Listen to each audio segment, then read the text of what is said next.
শুক্রবার মানেই হচ্ছে মনের ভেতরে একটা অন্যরকম অনুভূতি কাজ করা। হাই এভরিওয়ান, আসসালামু আলাইকুম। আশা করি সকলে ভালো আছেন, আমরাও ভালো আছি। অনেক দিন পর চলে আসলাম নতুন আরেকটা ভিডিও নিয়ে। সারা সপ্তাহ যেমন তেমন সবাই সবার কাজে কম বেশি ব্যস্ত থাকে। কেউ স্কুল, কেউ কলেজ, কেউ কোচিং, কেউ পড়াশোনা, সব কিছু নিয়েই সবাই অনেক ব্যস্ত থাকে। কিন্তু শুক্রবার আসলে হয় না, সবাই অনেকটা ফ্রি থাকে, সবার সব কিছু ছুটি থাকে, সবাই বাসায় একসাথে হয়। তো এই জিনিসগুলোর জন্যই না শুক্রবার মানেই হচ্ছে অন্যরকম একটা আনন্দ কাজ করা মনের ভেতর। যেহেতু আমার দুই ননদ বাসায়, তো ওরা পুরো সপ্তাহেই হচ্ছে ব্যস্ত থাকে ওদের স্কুল কলেজ নিয়ে। তো সপ্তাহে একটা দিনই ওরা ছুটি পায়, আর এই দিনই সবাই একসাথে বাসায় হই, আমরা অনেক গল্প গুজব করি। আর এই দিকেই হচ্ছে আজকে আমার শাশুড়ি আজকে স্পেশালভাবে বিরিয়ানি রান্না করবে। সেটা হচ্ছে নতুন আলু দিয়ে, ছোট ছোট নতুন আলু। আর এই আলুগুলো পরিষ্কার করতে না অনেকটাই কষ্ট লাগে, কিন্তু এইভাবে যদি আপনারা পরিষ্কার করেন তাহলে খুব সহজেই পরিষ্কার হয়ে যায় আলুগুলো। আর এইদিকে হচ্ছে আমার শাশুড়ি বসিয়ে দিয়েছে গরুর মাংস। আজকে গরুর মাংস তেহারি রান্না করবে। আর আমার শাশুড়ির হাতে নর্মালি তেহারিটা এত মজা হয় যেটা বলার বাইরে। নর্মালি হচ্ছে আমার শাশুড়ির হাতের প্রতিটা খাবারই খুবই মজাদার হয় আর খুবই মজা। নর্মালি হচ্ছে আমাদের রিলেটিভরা যারা যারাই আমার শাশুড়ির হাতে খাবার খেয়েছেন তারা সবাই সময় প্রশংসা করে যে আসলে আমার শাশুড়ির হাতে খাবারগুলোর মধ্যে একটা অন্যরকম জাদু আছে। আর এই দিকে হচ্ছে আরেকটা জিনিসের আয়োজন চলছে, সেটা হচ্ছে আপনাদের ভাইয়াই আজকে তৈরি করবে। সে অনেক শখ করে এই জিনিসটা তৈরি করছে আজকে।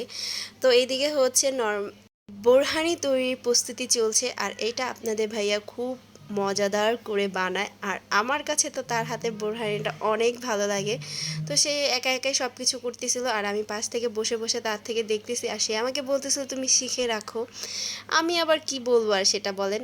আমার কি শিখার কোনো দরকার আছে? এত মজাদার বোরহানি বানানোর হাজব্যান্ড থাকলে আমি শিখে কি করব? তো ঠিক তেমনি সে অনেক মজা করে বোরহানিটা বানাচ্ছিল। আর আর এইদিকে আমি বসে বসে অনেক দুষ্টামি করতেছিলাম। আর জারিফা তো ওইদিকে অনেক দুষ্টামি করতেছিল, খেলতেছিল আজকে।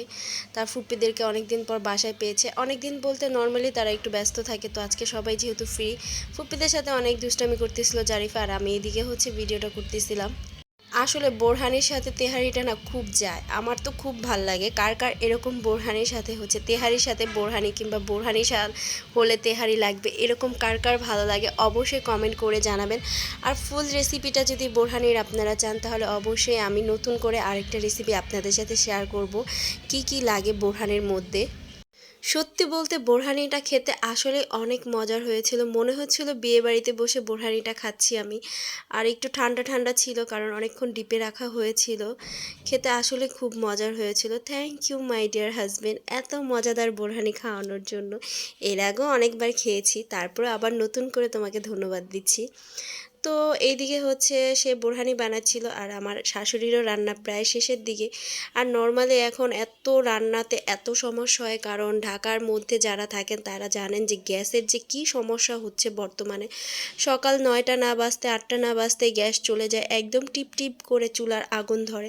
আর এই আগুনে গ্যাসে রান্না করা যে কত কষ্ট, যারা রান্না করে একমাত্র শুধু তারাই বুঝে যে কত কষ্ট করে রান্না করতে হয়।